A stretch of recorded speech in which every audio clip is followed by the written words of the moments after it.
Paz do Senhor Jesus, meus irmãos. Boa noite. Vamos mais uma vez cultuar ao Senhor nesse tempo de crise, nesse tempo de pandemia. Estamos aproveitando a ferramenta que nós temos, que é a internet. Então que você possa cultuar ao Senhor aí onde você está nesse momento. E que Deus seja entronizado e louvado mais uma vez. Deus abençoe. Eu quero cumprimentar a todos com a paz do Senhor Jesus. Espero que todos estejam bem. Nesta noite, ou neste dia, nesta manhã, não sei quando você vai assistir esse vídeo, eu quero compartilhar a palavra do Senhor. Se você estiver com a sua Bíblia aí, abra no livro de 2 Coríntios 4, nós vamos ler o versículo 7, 8 e 9. Acompanhe a leitura, que diz assim: Temos, porém, este tesouro em vasos de barro, para que a excelência do poder seja de Deus, e não de nós. Em tudo somos atribulados, porém não angustiados, perplexos, porém não desanimados, perseguidos, porém não desamparados, abatidos, porém não destruídos. Agora, vamos lá para 2 Coríntios também, capítulo 12, versículo 9. Nós iremos ler só a parte A desse versículo, tá? Que diz assim: Então ele me disse, Jesus disse, a minha graça te basta, porque o poder se aperfeiçoa na fraqueza. Aleluia. E desde o dia 22 de março, que a gente vem vivendo, né, essa pandemia, essa coisa, né, se a gente pode chamar assim, né, esse vírus que tá assolando o nosso planeta, que já matou tantas pessoas. E quando eu acordo, eu agradeço a Deus, agradeço, né, pela minha vida, por estar com saúde, mas aí eu falo pro Senhor, falo, ainda não terminou, né, Jesus? E confesso, irmãos, que muitas vezes eu fico triste. Quando eu saio aqui, né, para caminhar, aqui perto, no Lago dos Patos, eu passo ali pelo comércio da Vila Galvão. Quando eu desço a rua, de cara já vejo um salão que o meu marido frequenta. Ele corta o cabelo lá, com as portas baixadas. Já vejo também um restaurante de esquina, também fechado, os comércios. Vejo as igrejas, porque tem várias igrejas aqui na avenida, né? Isso me deixa triste. Mas aí eu me remeto, né? Eu me lembro da palavra do Senhor. E o Espírito Santo me fez lembrar, né? Dessa passagem aqui. Que nós, irmãos, nós devemos confiar no Senhor. Nós não devemos ficar desanimados. Eu sei que o cenário é triste. Eu sei que, sabe, a doença tá aí e virá um outro problema maior, né? Que é o problema econômico. E muitas vezes a gente se sente até, assim, destruídos. Nós temos esse sentimento, mas não podemos deixar esse sentimento criar raiz dentro de nós, viu, igreja? E é lindo quando no capítulo 12, né, que a gente acabou de ler, versículo 9, quando Jesus fala isso pra gente. A minha graça te basta. A graça do Senhor nos basta. Nós sabemos que nós servimos a um Deus que Ele abre porta onde não existe. Eu já falei isso aqui, né? É um Deus todo-poderoso, Ele criou todas as coisas, Ele sabe de tudo, Ele sabe o dia que isso tudo vai acabar. E eu creio também que Ele vai suprir às nossas necessidades. Porque a Bíblia também diz, né, que o justo não mendigará o pão. Então creia, igreja, creia. Eu sei que para muitos tá difícil, mas creia nas promessas do Senhor. Amém? Vamos orar? Meu Deus querido, em nome de Jesus, eu quero te agradecer em primeiro lugar, Pai, por mais esse dia de vida, porque as tuas misericórdias se renovaram mais esse dia, o teu amor. Muito obrigada, meu Senhor. Obrigada pela tua palavra, a tua palavra que é viva e eficaz. A tua palavra, ela nos consola, meu Senhor. A tua palavra, ela nos orienta. Muito obrigada. Obrigada por tudo que o Senhor tem feito. Obrigada pelos livramentos, meu Deus. Obrigada pelas pessoas também que já foram curadas dessa doença, desse vírus. Muito obrigada, Senhor. Obrigada também por aquele, Senhor, que está empregado, né? Que está conseguindo manter o seu lar. Obrigada, Pai. Mas eu te peço agora em nome de Jesus que o Senhor perdoe os nossos pecados. Nos perdoa, Senhor, porque muitas vezes a angústia realmente bate em nosso coração, o desespero, e ficamos realmente desanimados, abatidos, mas o Senhor nos trouxe essa palavra para fortalecer o nosso coração. O Senhor nos falou que a tua graça nos basta, e é isso que nós acreditamos, Pai, nós confiamos em ti, meu Senhor. Deus amado, socorre, Pai, aqueles que estão desempregados, que perderam seus empregos, que não sabe, Senhor, como será para manter a sua família. Eu sei, meu Deus, que é difícil chegar ao final do mês e ver a comida acabando, as contas chegando. Ah, Deus amado, mas que eu não sei, Pai. Nós também queremos ser esse canal de bênção para ajudar aqueles necessitados, meu Senhor. Mas eu sei que o milagre irá chegar na casa dessas pessoas. Eu creio, Pai, eu creio, em nome de Jesus. Então que o Senhor possa aumentar a nossa fé, que o Senhor possa acalmar, sim, o nosso coração, que a gente realmente confie no Senhor, meu Deus. Nos dá estratégia, porque não é fácil, Pai. Não é fácil passar pelo deserto. Te peço ainda que o Senhor abençoe o nosso país, que o Senhor abençoe o nosso presidente, dê a ele sabedoria, discernimento espiritual, meu Deus. Que o Brasil seja reconhecido como um país que serve ao Senhor. E eu creio, meu Senhor, que esse país será um país de oportunidades. Em nome de Jesus. Muito obrigada por tudo. É assim que eu oro e te agradeço. Amém.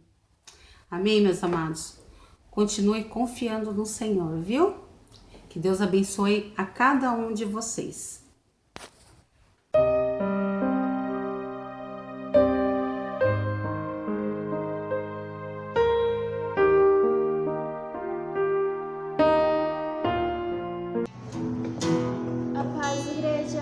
Hoje é um culto de oração, que neste momento você possa ter uma conexão real com o Senhor, que cada palavra que você cantar neste momento ela possa vir realmente do seu coração, que você possa se prostrar e adorar ao Senhor verdadeiramente.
A paz, irmãos. Tudo bem? Eu vim aqui falar sobre dízimos e ofertas. Vamos abrir as suas Bíblias em Deuteronômio 14, 22. 14, 22 diz, na palavra do Senhor: todos os anos juntem 1/10 de todas as colheitas. Elevem até um lugar que o Senhor, nosso Deus, tiver escolhido para nele ser adorado. Ali, na presença do Senhor, nosso Deus, com aquela 10ª dos cereais, do vinho e do azeite, e também a primeira cria das vacas e das ovelhas. Façam isso para aprender a temer a Deus para sempre. Amém, irmãos? Aqui em Deuteronômio 14, Moisés diz que nós somos o povo escolhido por Deus. E no capítulo 14 também diz, Moisés, ele estava também dizendo os animais que poderíamos comer e os animais que não poderiam comer naquela época. Os impuros e os puros. E no capítulo 22, ele diz da 10ª do nosso Senhor. Aqui ele está dizendo, todos os anos junte uma 10ª. Nós temos que doar, 10% do nosso salário para a casa do Senhor. Aqui está dizendo, levem até um lugar que o Senhor nosso Deus tiver escolhido. O lugar nosso escolhido por Deus é o nosso templo, onde nós temos que levar os nossos dízimos. E aqui também está dizendo, como aquela 10ª, naquela época, os sacrifícios, eram animais, Os dízimos, as ofertas que eles faziam eram sobre animais. E hoje é o nosso dinheiro, que nós podemos, doar 10% do nosso salário sobre a casa do Senhor. Então, irmãos, eu peço aos irmãos, que doem os seus dízimos, as suas ofertas, porque o nosso templo, ele está fechado, mas ainda continua, com as dívidas, que são aluguel, água, luz, Então, nós temos que ajudar na casa de Deus, Temos que dar a nossa parte, a nossa 10ª do dízimo. E quem puder ofertar também, nós temos que ofertar na casa do Senhor. A oferta não é só em dinheiro. A oferta é trabalhando na casa do Senhor, Como nós estamos de porta fechada, mas estamos aqui falando da palavra dele. E está escrito na palavra dele que nós temos, é o dever nosso, de ajudar o templo do Senhor. É onde nós cultuamos dentro do templo do Senhor. Neste momento, estamos passando por momentos difíceis por causa do vírus, Mas nós estamos cultuando a online. Graças a Deus, A palavra do Senhor ainda está sendo dita. Graças a Deus. Então, que nós possamos, irmão, doar o que é do Senhor, Que nada é nosso. Ajudar na casa do Senhor. Amém, irmãos? Vamos orar? Pai querido, Pai amado, primeiramente, Senhor, eu quero te agradecer. Te agradecer, Senhor, por mais esse dia que o Senhor nos concebeu. Pai querido, Pai amado, muito obrigada, Senhor, pelos teus milagres. Muito obrigada, Senhor, pelo teu amor. Muito obrigada, Senhor, pela tua misericórdia. Muito obrigada, Senhor, pela saúde, Pai. Muito obrigada, Senhor, porque o Senhor está nos guardando, Pai. Em nome de Jesus, Pai querido, Pai amado, que cada, Senhor, cada fiel da tua casa, Pai, abra o coração para dizimar, para ofertar na tua casa, Senhor. Em nome de Jesus, Pai, eu te peço, Senhor, nos conduz, Pai, cada um para dar no teu templo, Senhor. Em nome de Jesus, eu quero te agradecer por tudo que o Senhor tem feito na minha vida, na vida da minha família, na vida dos meus irmãos em Cristo Jesus. Que o Senhor é um Deus poderoso, que eu sei que nós podemos confiar em Ti. Em nome de Jesus, amém.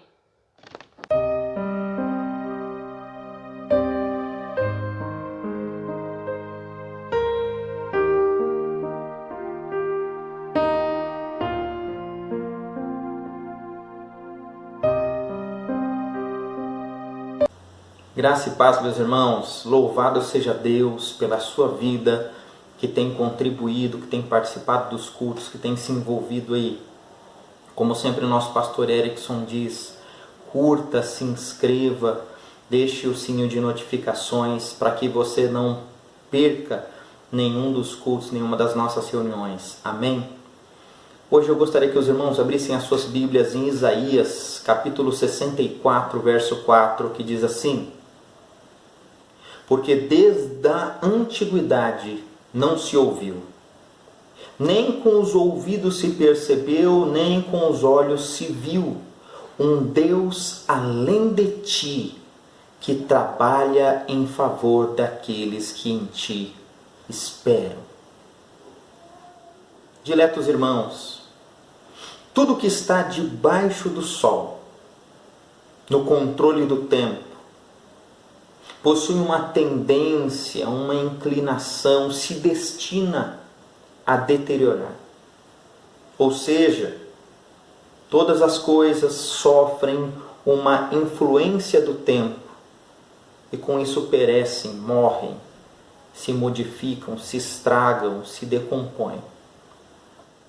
Cientistas dizem que até mesmo o Sol, com toda a sua potência, toda a sua intensidade, com o passar de anos-luz, de milênios, perderá o seu brilho. Nós vemos que as nossas construções que fazemos em aço, em concreto armado, ainda que sejam bunkers, ainda que sejam palácios, até mesmo as esfinges e as pirâmides no Egito, ainda que sejam bem estruturados, o Coliseu romano, tudo isso tem sucumbido com o passar dos dias, do tempo. Ao nosso redor nós vemos também de forma nítida a ação degradante dos segundos, dos minutos em nossa vida. Hoje você toma um recém-nascido, um infante nos seus braços e depois de pouco tempo ele está adulto, casado, com filhos, formado. Nós percebemos que o tempo ele acaba esculpindo no nosso rosto rugas, cabelos brancos, marcas de expressão, e ele é implacável. Se eu ficasse aqui a noite toda, ou dias, ou ainda mesmo toda a minha vida, falando das coisas que se decompõem, eu não findaria esse assunto. Por isso eu quero falar de coisas que permanecem, eu quero falar do Deus da eternidade, eu quero falar da imutabilidade e a permanência do nosso Deus, do nosso Senhor, do nosso Jeová, do nosso Cristo, do nosso Espírito Santo Consolador. O texto, quero ler novamente o texto com os irmãos, agora na versão britânica, que diz assim: desde a antiguidade não se tem ouvido entre os homens, nem com os ouvidos se tem percebido, nem com olho visto a um Deus fora de ti, que opera a favor daqueles que em ti esperam. Primeira lição para as nossas vidas, meus irmãos: a queda do homem deturpou os seus sentidos espirituais. A mentira dita pela serpente aos nossos antepassados Adão e Eva, lá no Éden, tem se perpetuado na sua descendência, em toda a raça humana.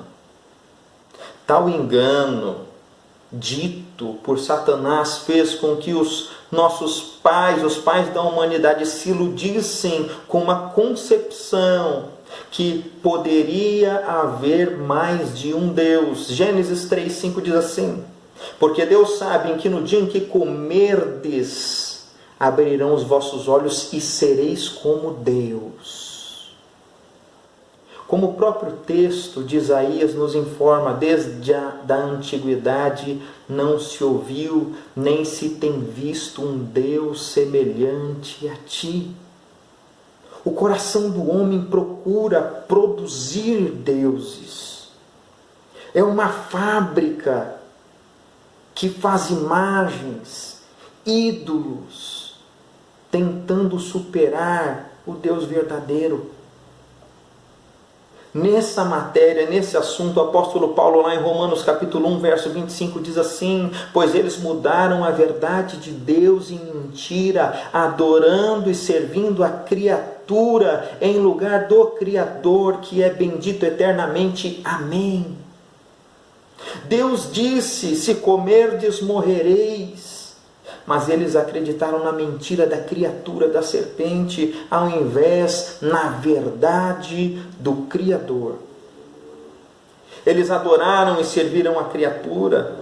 Nesse ponto, serviram a si mesmos, aos seus desejos, às suas concupiscências, às suas vontades, deixando de servir e adorar a Deus. Homens criam deuses. Deuses esses que são carregados em seus ombros nas procissões, que são venerados em templos, que são idolatrados e lhes oferecem oferendas. Declarou o rei Davi no Salmo 115, do verso 4 ao verso 7, o seguinte: prata e ouro são os ídolos deles, obras das mãos dos homens. Tem boca, mas não falam, tem olhos, mas não veem, tem ouvidos, mas não ouvem, tem nariz, mas não cheiram, suas mãos não apalpam, seus pés não andam, e nenhum som sai da sua garganta. Ah, meus amados, que os nossos olhos estejam plenamente abertos para entender que não devemos adorar e nem venerar nenhum outro ser a não ser o nosso Deus Todo-Poderoso. Segunda lição que eu quero trazer para nós em cima desse versículo que nós lemos é a imparidade de Cristo em relação a qualquer divindade criada pelo coração humano.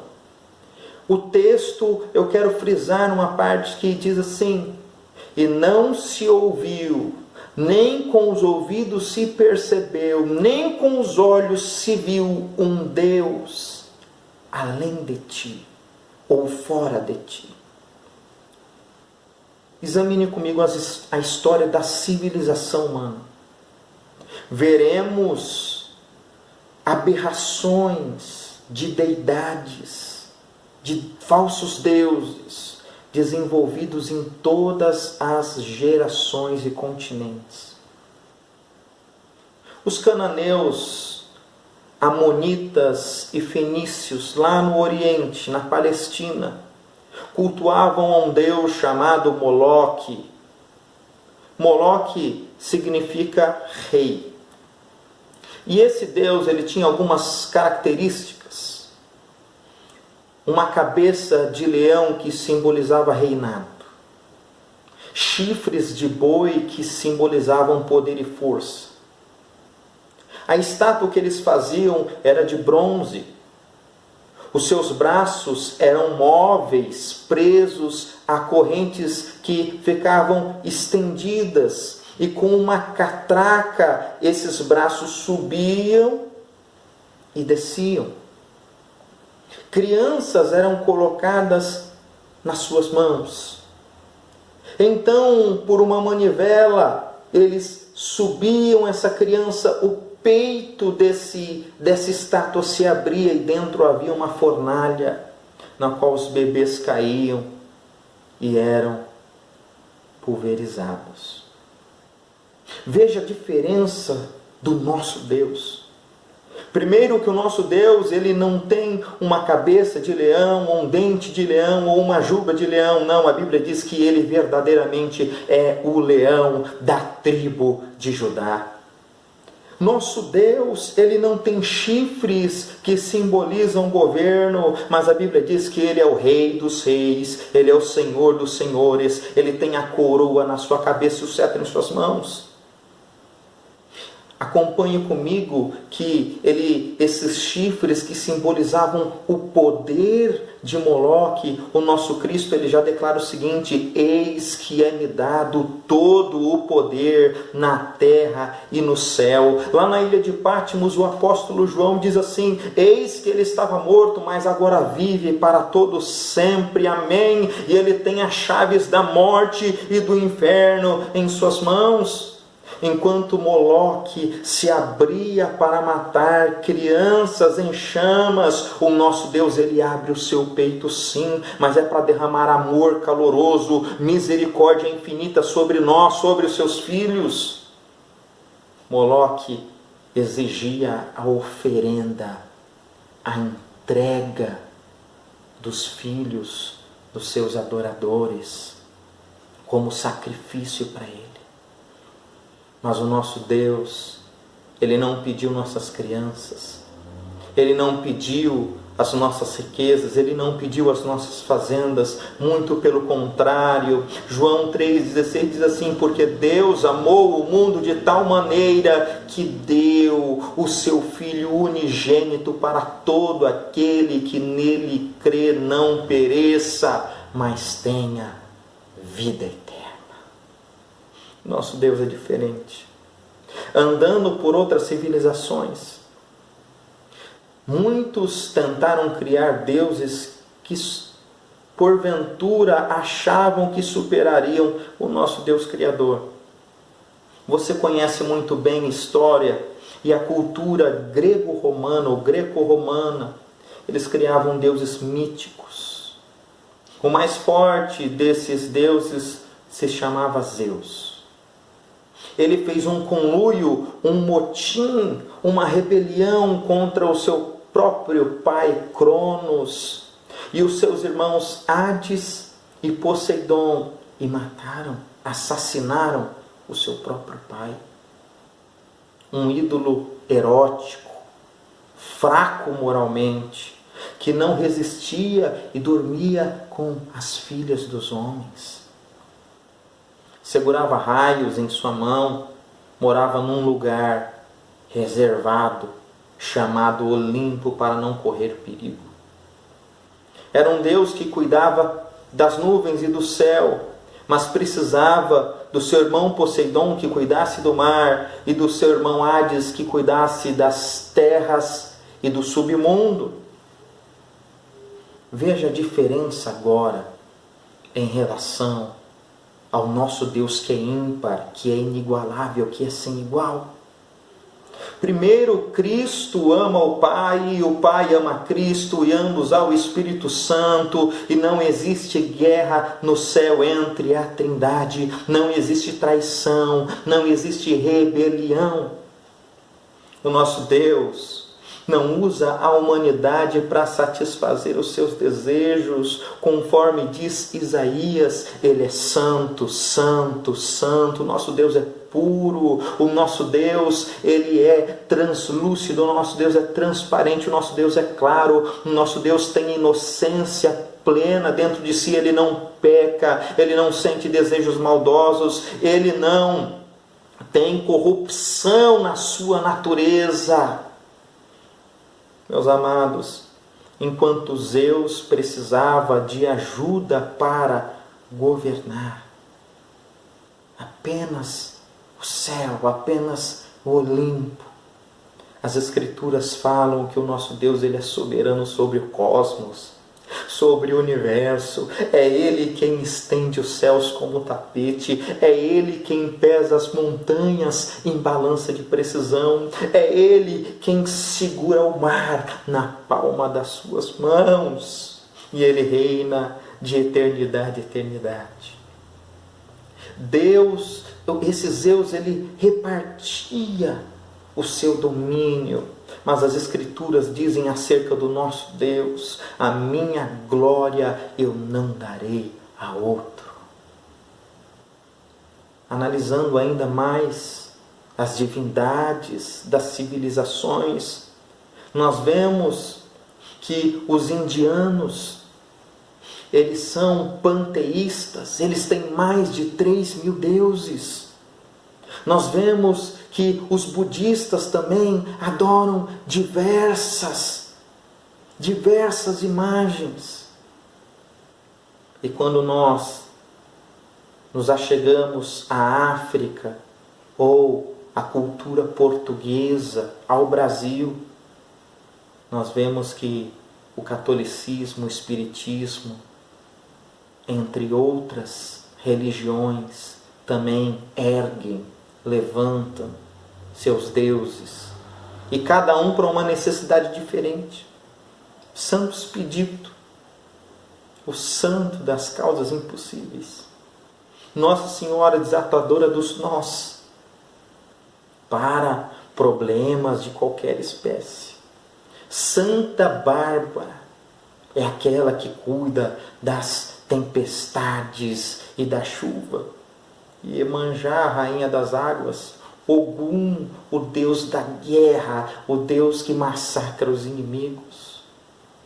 Mas, irmãos, o nosso Deus, que é o único e Deus verdadeiro, é infinitamente superior a esses. Jó 42:2 mostra que o nosso Deus, que é o Deus do impossível, porque ele diz assim: nenhum dos teus planos pode ser impedido. Jeremias 32:27 diz assim: haveria alguma coisa demasiadamente difícil para mim? Deus, ele faz tudo com tranquilidade. Deus, ele não transpira. Deus, ele não soa. Deus, ele não se esforça. Ele simplesmente assim quer e assim acontece. E a sua palavra não volta para ele vazia sem antes fazer tudo o que ele determinou. Salmo 28:20 diz o seguinte: que diferente de Iemanjá, que comanda as águas, diz que o nosso Deus da rocha faz brotar a água, ele satisfaz e ele sacia a sede do sedento. Algum é o Deus que controla a guerra? Muito pelo contrário, a Bíblia diz em 1 Crônicas 5:20: o Senhor vos acompanhará e lutará a vosso favor. Louvado seja Deus, bendito seja Deus por toda a sua grandeza, ele é inigualável. A terceira lição que eu quero trazer para as nossas vidas é que esse Deus, que é poderoso, que é tremendo, que está acima de tudo, que é glorioso, que ninguém se compara a ele, que é ímpar, esse mesmo Deus intervém, se preocupa, age na minha e nas suas causas. Quero repetir novamente o texto que diz: porque desde a antiguidade não se ouviu, nem com os ouvidos se percebeu, nem com os olhos se viu um Deus além de ti, que trabalha para aqueles que em ti esperam. O que Deus ganharia com isso? O que pode dar o homem a Deus por todos os seus benefícios?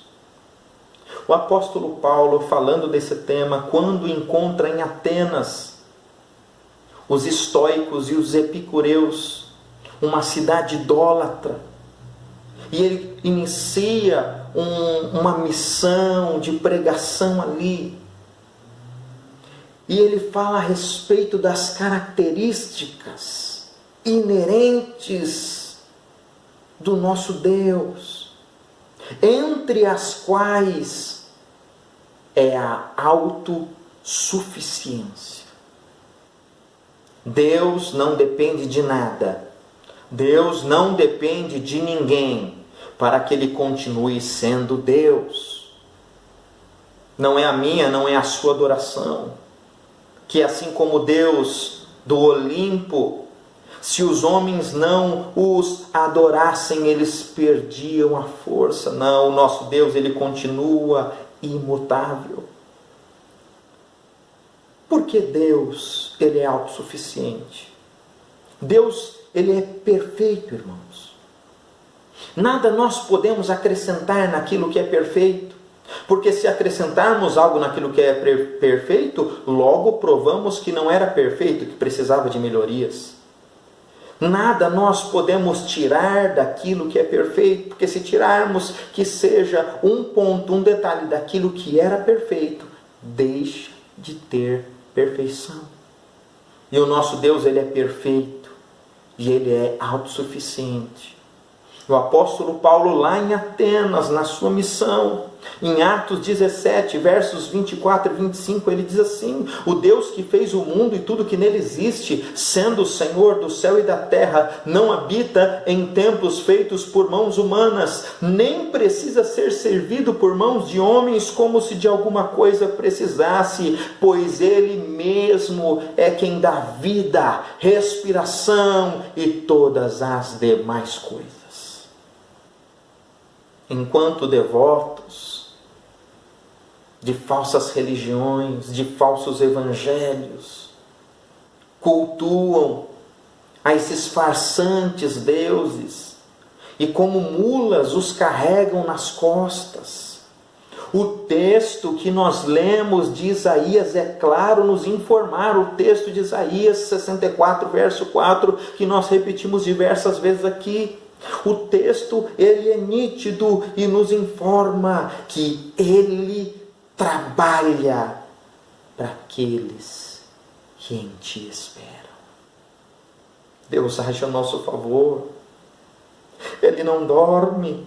O salmista asseverou, ele declarou, ele afirmou acerca do nosso Deus: não cochila e nem tosqueneja o guarda de Israel. O nosso Deus não está de mãos atadas. No livro de Isaías também diz assim: os meus braços não estão encolhidos. E lá no original quer dizer que Deus não é deficiente fisicamente. O texto continua dizendo: e os meus ouvidos não estão agravados para que não possa ouvir as vossas orações. Deus, ele intervém, ele age, ele opera, ele entra nas nossas causas, nas nossas dores, nas nossas angústias. O Salmo 91 diz assim: e ele dá ordem aos anjos ao teu respeito para que te guardem. O Salmo 127 nos conta algo maravilhoso acerca do nosso Deus, que diz assim: e ele dá aos seus enquanto dormem. Em Efésios 3:20 nos informa que ele faz infinitamente mais do que nós pedimos, do que nós pensamos. Eu quero que você tenha uma segurança no seu coração. Eu quero que você tenha uma certeza no seu coração. Não é uma especulação, não é achar, não é imaginar, não é cogitar, é uma certeza no seu coração. Não existe nenhum outro Deus a não ser Cristo Jesus, o nosso Senhor. Entregue a sua vida nas mãos de Deus. Entregue os seus caminhos na mão de Deus. Confia nele, porque as Escrituras dizem: e o mais ele fará. Que Deus te abençoe.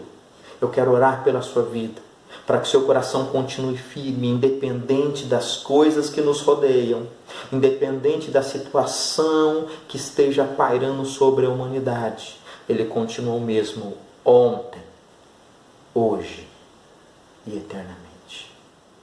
Ore comigo.